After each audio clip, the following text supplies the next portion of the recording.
नमस्कार।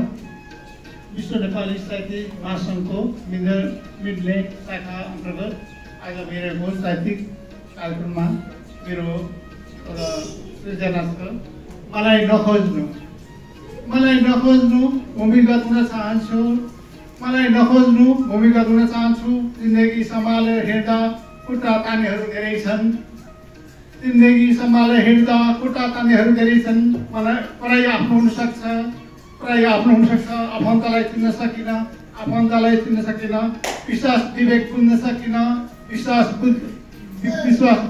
सकिन, ओ अब म हराउँदैछु,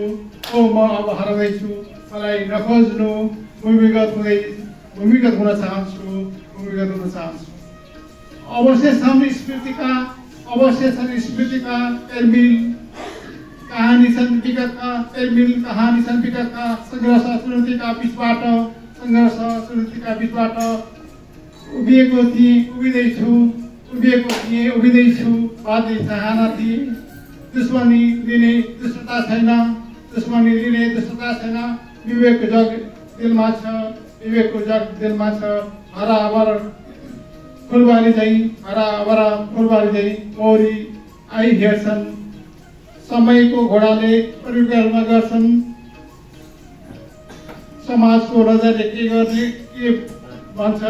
मलाई नखोज्नु, भूमिगत हुन चाहन्छु। सायद पर्सियाले रोक्ला, समय पन्ध्रले छेक्ला।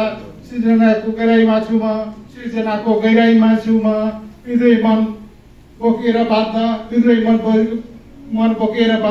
सहनशील हुन गाह्रो रहेछ। मलाई नखोज्नु, भूमिगत हुन चाहन्छु। धन्यवाद। मलाई नखोज्नु, म भूमिगत हुन चाहन्छु।